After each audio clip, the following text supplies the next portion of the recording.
¿Qué experiencias aterradoras has tenido en un bosque? La mujer en el cerro. Esto pasó hace algunos años, cuando venía manejando de Morelos a Puebla. La camioneta estaba fallando de la bomba de gasolina, así que se apagaba a cada rato en el camino. En una localidad cerca, antes de llegar a Puebla, paramos con un mecánico que nos arregló el problema, pero entre una cosa y otra se nos hizo muy tarde. Salimos de ahí como a la 1 de la mañana. El tramo que va a Axochiapán hacia Oscura de Matamoros es todo un cerro, montaña desde los dos lados, sin casas, sin luz, sin nada. Solo la carretera abriéndose en la oscuridad y lo que los faros alcanzan a iluminar unos metros adelante. Si alguna vez has manejado de noche por esta zona, saben de lo que hablo. El bosque cierra por los dos lados y la niebla baja del cerro. Te sientes completamente solo aunque estés en una carretera. A eso de las 3 de la mañana, a unos escasos 2 metros al borde de la carretera, veo una mujer parada, joven, pelo largo, de frente a nosotros. Mi mamá, que es una feminista empedernida, me dijo al momento que la lleváramos. ¿Qué podía estar haciendo una muchacha sola en medio del cerro a esa hora? Con mucho temor paré la camioneta, apagué el motor y nos bajamos a ver. No había ninguna muchacha, solo una bolsa de plástico negra grande tirada a la orilla del asfalto. Me acerqué porque no entendía. Pensé que tal vez había corrido, que se había escondido entre los árboles. Entonces vi lo que había dentro de las bolsas. No voy a entrar en detalle, solo voy a decir que me oriné el susto ahí mismo, a las 3 de la mañana en medio de ese cerro. Nos subimos y me fui a la velocidad que pude. Llamé a la policía en cuanto tuve la señal. Al día siguiente salió en las noticias. Habían dejado el cadáver de una mujer a la orilla de la carretera que va a Xochiapán, Morelos, a Oscura de Matamoros, Puebla. Lo que nunca he podido explicarme es lo que vi antes de bajarme. No era una bolsa. Yo vi a una mujer parada de frente mirando hacia los faros. Mi mamá también lo vio. Hasta el día de hoy no sé qué pensar. Tal vez fue el cansancio, pudo haber sido la niebla, o tal vez fue el cerro jugándonos una mala pasada a las 3 de la mañana. O tal vez hay cosas que pasan en esos tramos de carretera donde no hay nadie más que árboles. O tal vez sí hay cosas que pasan en esos tramos de carretera donde no hay nadie más que los árboles y la oscuridad. La luz en el bosque.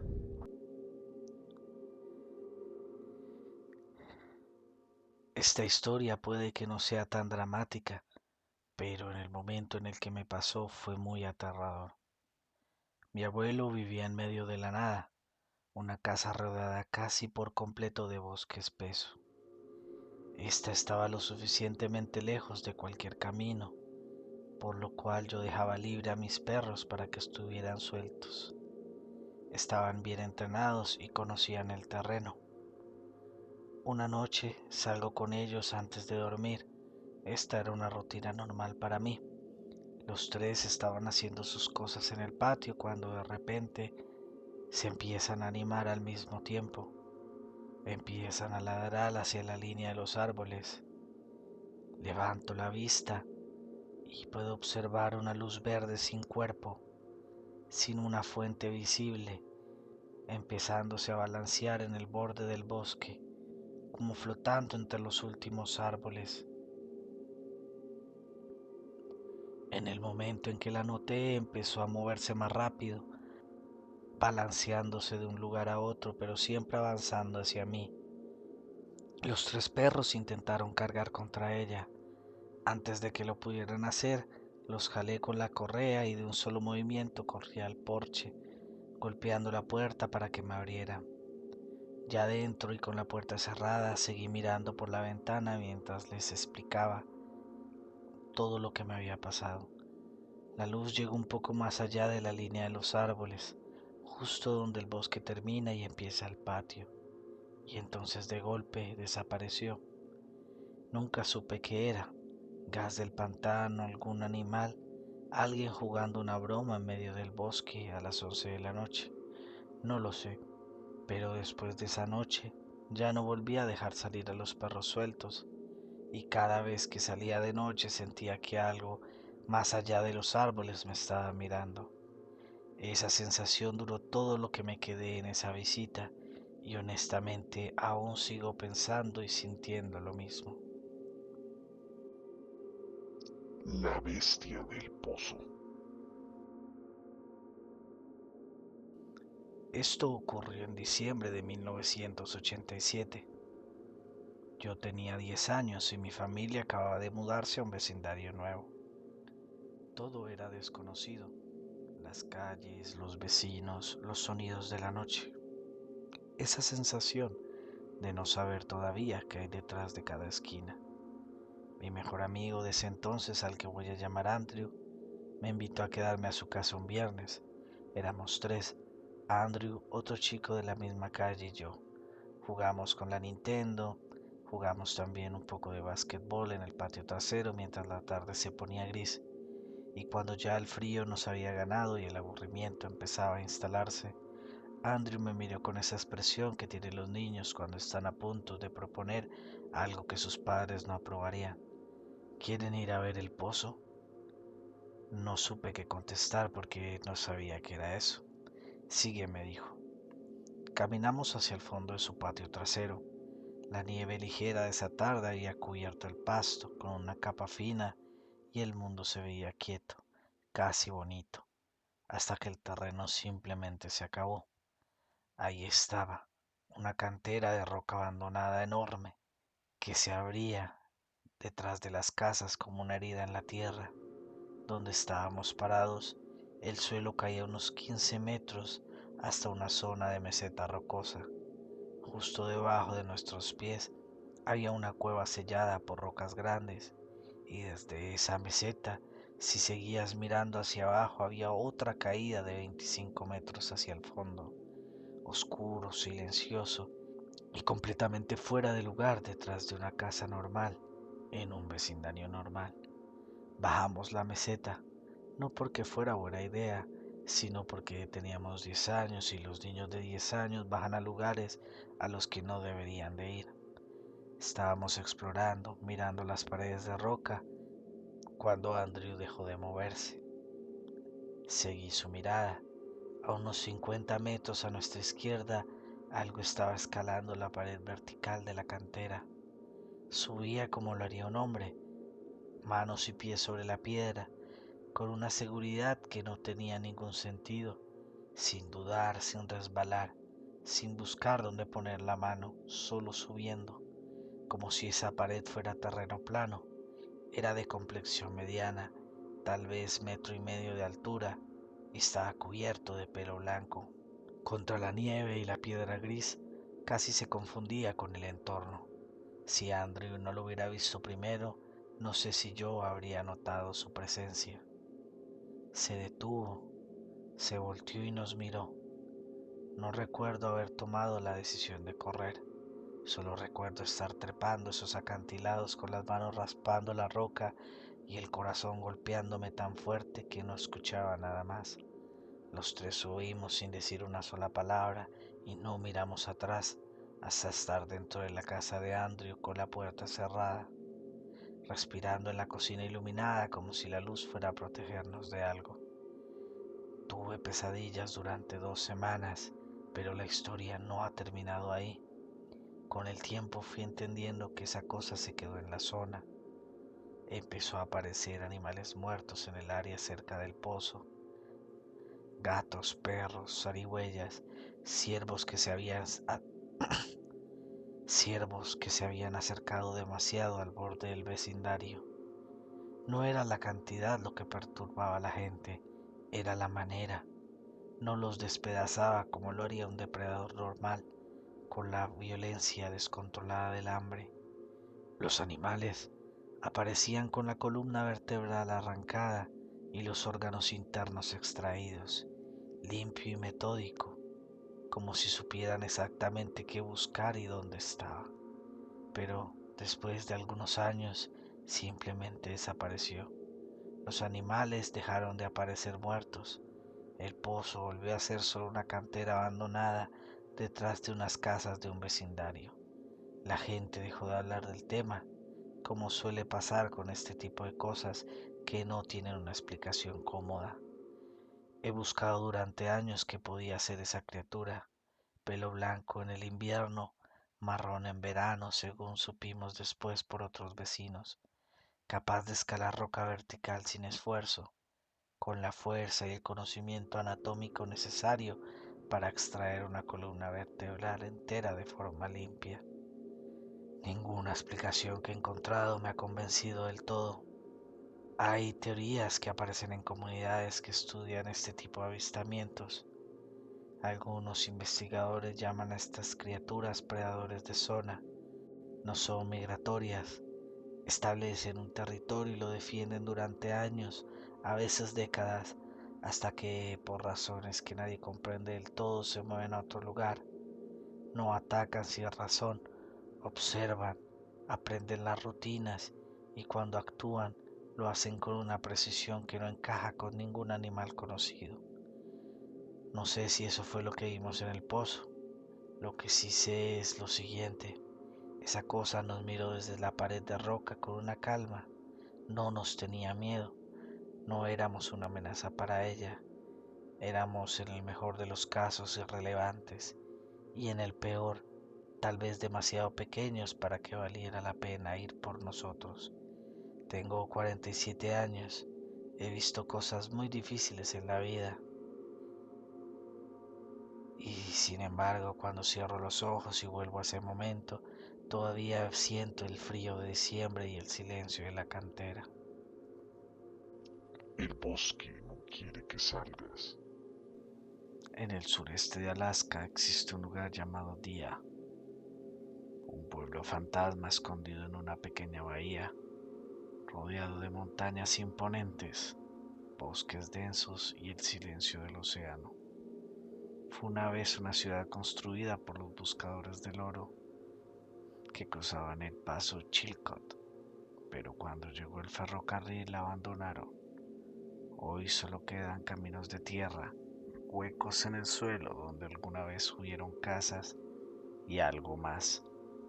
El bosque que rodea ese lugar está lleno de abetos cortos y gruesos, tan juntos que puedes perder de vista a alguien a pocos metros de distancia, y tan densos que un oso podría estar parado de ti, tan densos que un oso podría estar a pasos de ti sin que lo notes. Y miles de personas murieron cruzando ese paso, justo encima de ese lugar. Miles de personas. La primera vez que fui era de noche. Estaba paseando a mis perros por el pueblo fantasma antes de dormir. Antes de salir al auto, algo cambió. No era el instinto de advertencia que sientes ante un depredador. Era otra cosa, una sensación de peligro inminente que no sabía cómo explicar. Mis perros lo sintieron también. Se movían lentos, dudosos, pegados a mis piernas. Seguí caminando. La sensación crecía con cada paso. Me sentía observada, seguida, acechada. En un momento quise dar la vuelta y me di cuenta de que estaba perdida. Entré en pánico. Decidí caminar en línea recta hasta encontrar el río o el pantano y seguirlo de regreso. Necesitaba ir al norte para llegar al auto. Avancé entre la maleza y de repente salí del otro lado. Había estado caminando en dirección completamente opuesta. Estaba pues en los pisos de marea al sur. Tenía entonces que volver a cruzar ese maldito bosque. La sensación de peligro había disminuido un poco, pero seguía ahí. Usé las montañas como referencia y encontré el camino principal. Los perros ya se habían calmado hasta que el camino volvió a entrar en la parte más oscura y densa del bosque. Entonces se detuvieron, se quedaron atrás y se negaban a avanzar. Los ordené y los jalé. Eché a correr. Corrí sin mirar atrás hasta llegar al auto. Encendí el motor y salí de ahí sin detenerme. No fue la sensación de un animal cerca, fue algo directo, claro y sin explicación. Vas a morir, te vamos a encontrar. La verdad me sentí casada. Volví a ese lugar un par de veces a lo largo de los años, pero siempre me quedé en los pisos de marea. Intentaba estar lo más lejos del bosque, hasta que una vez, 3 años después del primer suceso, decidimos visitar el cementerio al norte de la ciudad fantasma. En el momento en que tomamos ese camino, la sensación regresó, más fuerte que nunca. Me golpeó en el pecho como un puño. No pude salir del auto. Mi esposo y mi hijo al parecer no sintieron nada. Yo no podía ni siquiera respirar bien hasta que nos fuimos. Tiempo después, una compañera de trabajo mencionó que había llevado a sus hijos a visitar ese mismo lugar. Su hija de 10 años se negó a bajar del auto. Dijo que ese lugar era malvado. Nunca encontré una explicación. Nunca supe qué fue lo que me pasó. Solo sé que hay lugares donde algo permanece, algo que no quiere que te quedes, y Deia es uno de ellos. El bosque tiene dueño.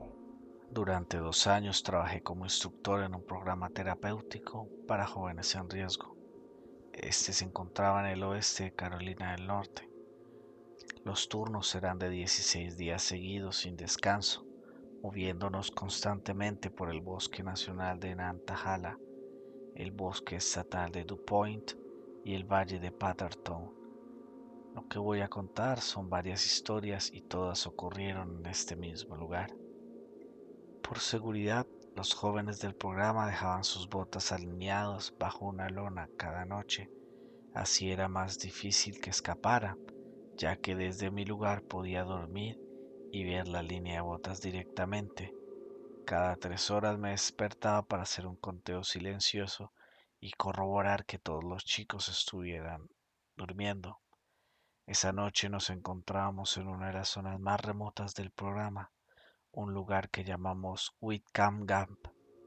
Me desperté a las 3 de la mañana, encendí la luz roja de mi linterna y miré hacia las botas. Algo no cuadraba. Conté 13 pares, pero solo habían 2 estudiantes. Al final de la fila había unas botas de casa grandes de un hombre adulto.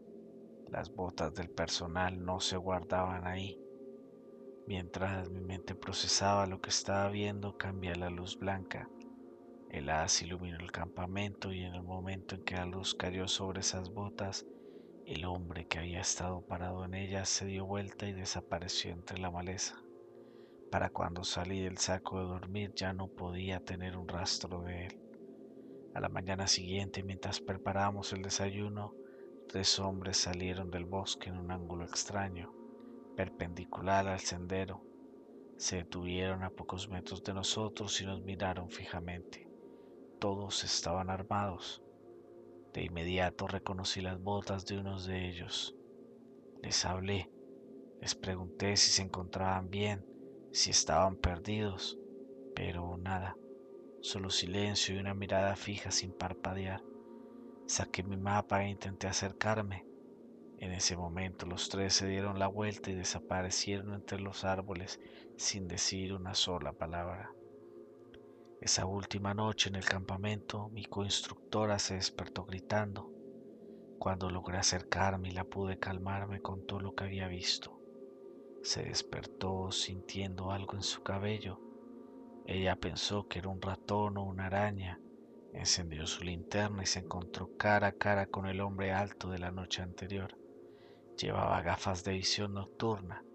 Le había trenzado casi todo el cabello antes de que ella se despertara y él huyera.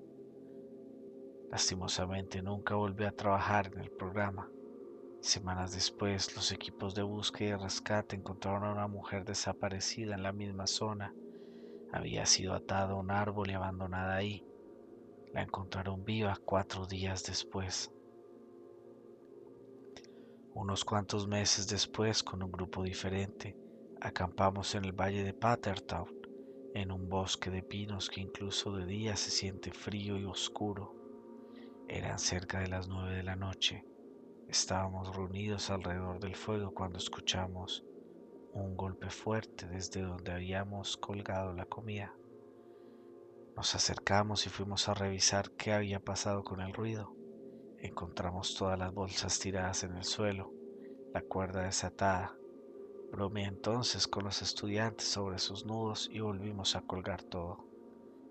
A medianoche las bolsas volvieron a caer. Esta vez desperté a todos mientras racía el nudo yo mismo. El fuego se apagó de golpe con un silbido. Al parecer alguien lo había apagado. Escuchamos pasos, primero al frente, luego detrás de nosotros. Ramas estaban quebrando en distintas direcciones al mismo tiempo. Tomamos las bolsas y corrimos de regreso a las tiendas. Estos pasos continuaron rodeándonos hasta las 4 de la mañana. Al amanecer salimos a revisar. Lo único que encontramos fueron ramas de pino quebradas y un muñeco de bebé medio quemado, colgadas de la cuerda donde habían estado nuestra comida.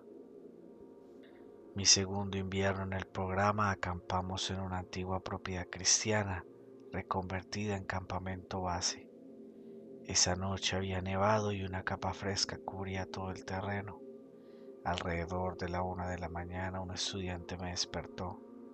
Cuando volví al interior me dijo en voz baja que había visto un hombre junto al pozo de fuego, un hombre con camisa de franela parado ahí sin moverse.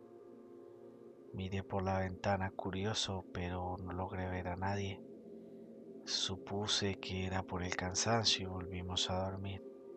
1 hora después salí yo mismo al baño y al regresar levanté la misma vista hacia el pozo de fuego y había un hombre ahí. Iluminado por la luna podía ver con claridad el patrón de cuadros de su camisa de franela. Fui por mi linterna, la más potente que tenía, 900 lúmenes. La encendí apuntando directo hacia él, pero ya no estaba ahí.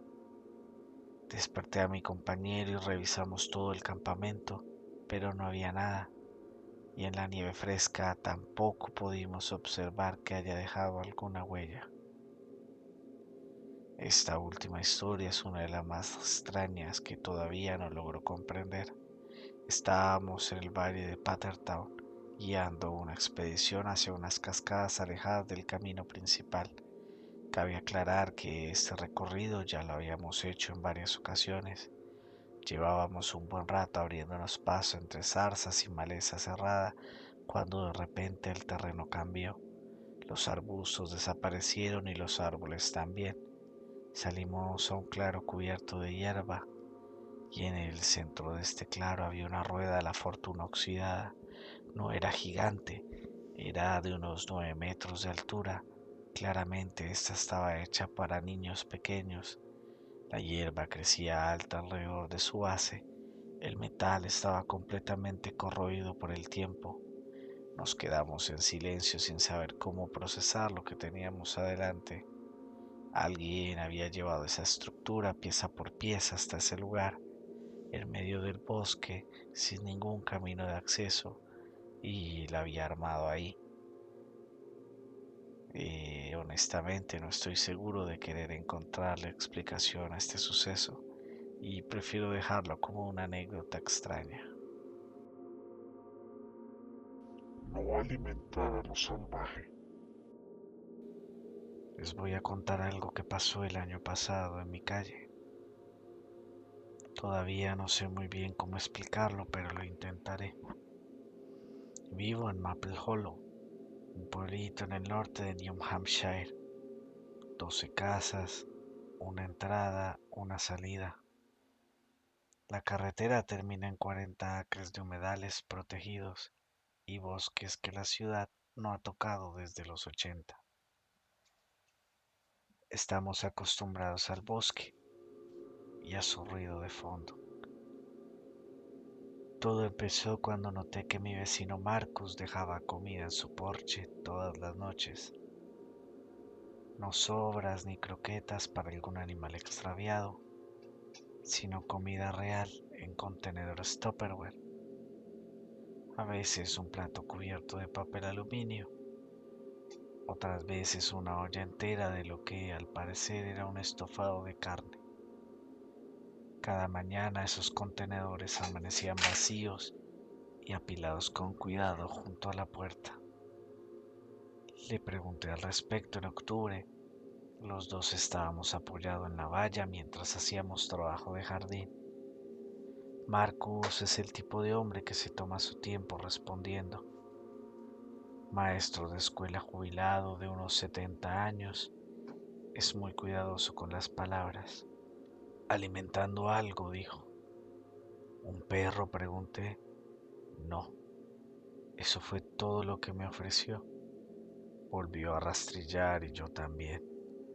En algún momento de ese mismo mes, el ruido de fondo del bosque había cambiado. Es difícil de explicar porque no era realmente un sonido nuevo, sino la ausencia de los de siempre. Te sentabas en la sala y de pronto notabas que ya no escuchabas las ranas, ni el viento entre los árboles, ni siquiera el sonido lejano de los carros en la carretera principal, solo un silencio pesado que al parecer rondaba fuera de la casa. Casi al mismo tiempo mi perra dejó de querer salir al patio después del anochecer.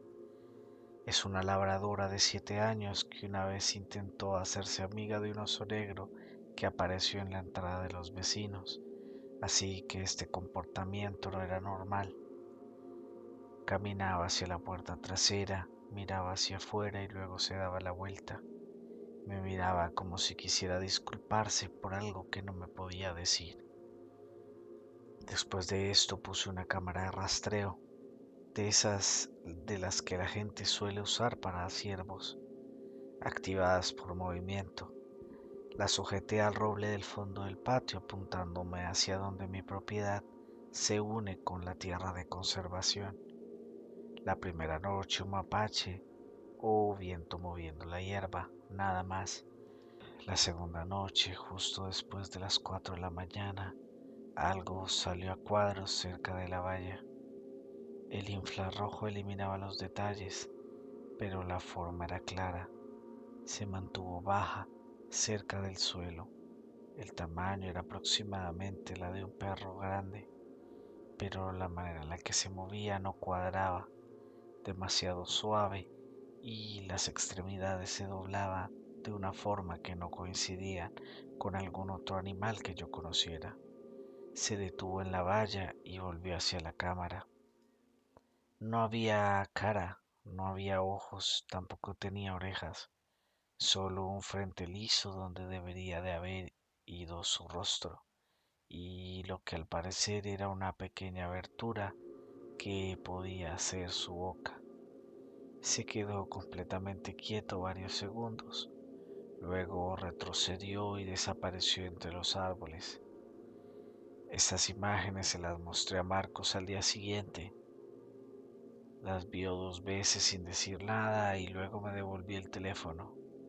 Es uno joven, dijo. ¿Uno joven?, le pregunté. Sí, realmente no tengo un nombre para ellos. Después de un tiempo me lo explicó.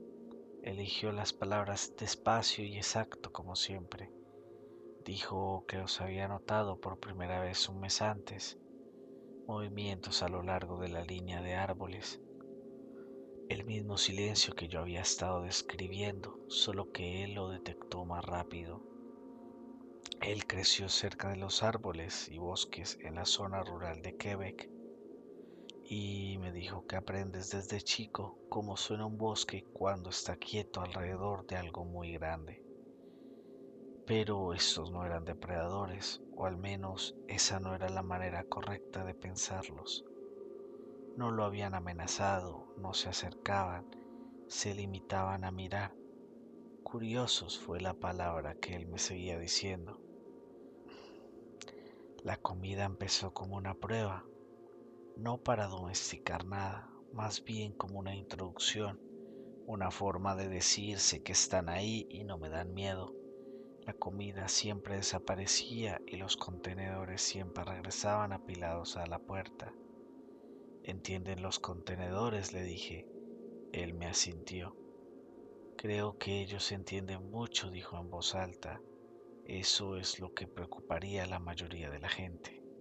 Esa noche, sin pensarlo mucho, dejé un tazón de pasta sobrante en el escalón trasero. Quería corroborar, tal vez. A la mañana siguiente revisé la cámara. Entre las 3 y las 4 de la mañana, 4 de ellos habían llegado a la línea de la valla, todos de diferente tamaño. No se agruparon, se quedaron ahí sueltos, todos de frente a la cámara. El más grande estaba ligeramente adelantado. A las 3:52 cruzó la valla y entró a mi patio. Se movía hasta el roble y se detuvo debajo. Luego levantó una de sus extremidades muy larga, lo suficiente como para tocar la carcasa de la cámara, pero no la dañó. Ajustó el ángulo. Cuando vi el nuevo encuadre, entendí lo que quería que viera: mi puerta trasera, los escalones que mi perra evitaba pasar por la noche, la luz del porche que yo había empezado a dejar encendida y el tazón de pasta vacío, apilado con cuidado en el escalón. Fui a contárselo a Marcos esa tarde.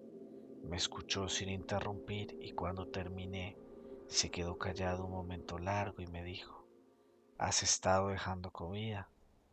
Solo una vez, no lo pensé bien. Él asintió y miró hacia los árboles. Cuando empecé esto, pensé que estaba siendo cuidadoso, haciendo las cosas de manera controlada, en mis términos. Se detuvo un rato. Últimamente he estado pensando que la parte cuidadosa estaba del lado de ellos, que han marcado el ritmo todo este tiempo. Cuando algo inteligente hace el primer contacto, agregó antes de irse, no comienza golpeando, comienza aprendiendo cuánto espacio se le permite tomar. Yo por mi lado seguí dejando comida afuera todas las noches. Por la mañana los contenedores siempre regresaban limpios y apilados. A veces dejaban algo, una vez una piedra lisa que no reconocí, otra vez un pequeño paquete de material vegetal seco y atado. Esto duró así una semana más, hasta que una noche me desperté a las 3 de la mañana sin razón aparente. La casa estaba en silencio, mi esposa dormía, la perra al pie de la cama estaba despierta mirando la ventana. Revisé la cámara y nada. El patio estaba vacío, sin formas en la valla, sin, sin siluetas en la línea de los árboles. Pero me di cuenta que el silencio estaba dentro de la casa, en el cuarto con nosotros. Me quedé quieto. La perra volvió la cabeza hacia la esquina cerca del armario y empezó a mover la cola despacio, de esa manera suya cuando está tratando de entender algo. Yo por mi parte no volteé a ver. No sé exactamente por qué, pero en ese momento sentí que esa lección era importante, que había tomado la respuesta correcta. Y la verdad creo que sí, porque después de esa noche no volvieron. No de esa manera, quiero decir. El silencio nocturno fue volviendo poco a poco. Las ranas regresaron. Mi perra volvió a salir al patio sin pensarlo dos veces. La cámara de rastreo no captó nada más que un mapache y un zorro una vez. Marcus me dijo la última vez que hablamos del tema. Creo que pasaron a la siguiente casa, dijo, o al siguiente algo. ¿Y nosotros?, le pregunté. Se encogió de hombros con una pequeña sonrisa. Creo que pasamos, dijo. No sé qué significa eso exactamente. No sé qué eran, ni de dónde venían, ni qué estaban buscando. Solo sé que por un par de meses hubo algo en el bosque detrás de mi casa que era inteligente, que era muy curioso y que estaba prestando mucha atención a cómo respondíamos, y que la última noche que estuvo adentro elegí no voltear y elegí bien.